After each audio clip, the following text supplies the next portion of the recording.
Hello students. Electrophysiology को आगे पढ़ने से पहले हम कुछ डेफिनेशंस जान लेते हैं। फर्स्ट आता है इसमें रेस्टिंग मेम्ब्रेन पोटेंशियल।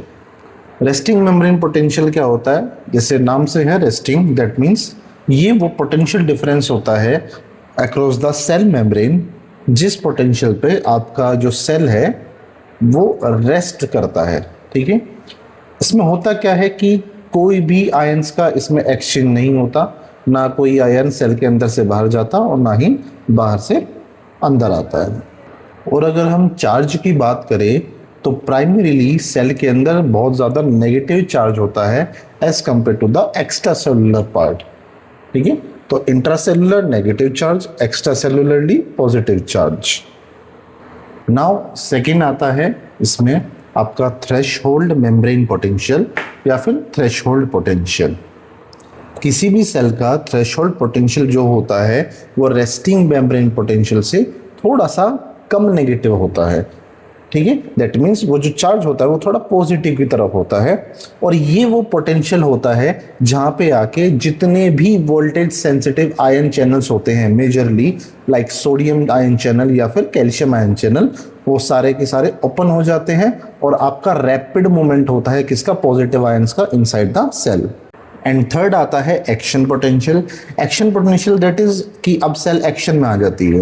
नाउ होता क्या है इस पॉइंट पे, जब एक्शन पोटेंशियल पे पहुंचती है सेल, तो आपकी जो सेल का चार्ज होता है वो रैपिडली एक्सचेंज होता है। एक्सचेंज का मतलब कि पहले सेल का चार्ज कैसा था? नेगेटिव था, अब अचानक से क्या हो जाता है? पॉजिटिव चार्ज हो जाता है।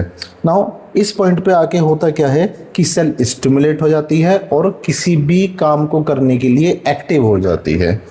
अब बात करते हैं कि नोडल सेल्स में इंपल्स कैसे जनरेट होती है और कैसे ट्रांसमिट होती है टू कॉन्ट्रैक्टाइल सेल्स और कैसे वो कॉन्ट्रैक्शन करती है।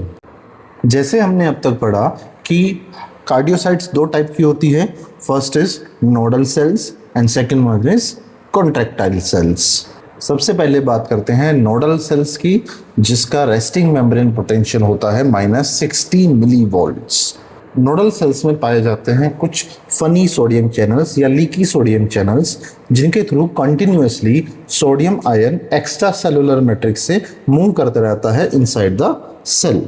और क्योंकि सोडियम आयंस का चार्ज होता है पॉजिटिव, तो सेल का मेम्ब्रेन पोटेंशियल -60 मिलीवोल्ट से बढ़ जाता है थोड़ा सा और पहुंचता है आपके -44 मिलीवोल्ट तक।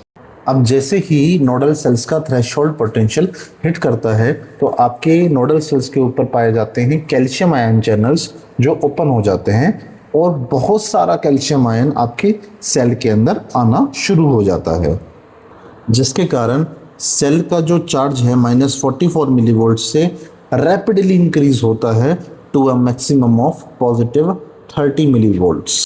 और क्योंकि चार्ज यहाँ माइनस से पॉजिटिव की तरफ जा रहा है, that phase is called as depolarizing phase और also known as phase 0। Now जैसे ही आपका चार्ज +30 पहुँचता है तो कैल्शियम चैनल्स हो जाते हैं बंद एंड पोटेशियम चैनल्स ओपन हो जाते हैं, जो क्या करते हैं आपके सेल से बाहर निकलना शुरू हो जाते हैं। जैसे ही पॉजिटिव चार्ज बहुत सारा बाहर निकलता है तो होता क्या है, there is a rapid decrease in the potential of the cell. और क्योंकि यहाँ पे सेल नेगेटिव चार्ज को गेन कर रही है, तो इस फेज को फेज 3 या फिर रिपोलराइजेशन फेज भी कहा जाता है। लेकिन जैसे ही सेल अपने रेस्टिंग मेम्ब्रेन पोटेंशियल पे वापस पहुँचती है, दैट इज -60 मिलीवोल्ट्स, तुरंत क्या होता है, अगेन चार्ज पॉजिटिव की तरफ मूव करना शुरू हो जाता है। क्यों? क्योंकि लीकी सोडियम चैनल्स या फनी सोडियम चैनल से सोडियम हमेशा अंदर की तरफ मूवमेंट कर रहा होता है। एंड अगेन जैसे ही मेम्ब्रेन पोटेंशियल -44 पहुंचता है, थ्रेशोल्ड पोटेंशियल साइकिल कंटिन्यू करती है। नाउ -60 से -44 पहुंचने का ये जो फेज है, दैट इज फेज 4 या फिर हम इसको रेस्टिंग फेज भी कहते हैं।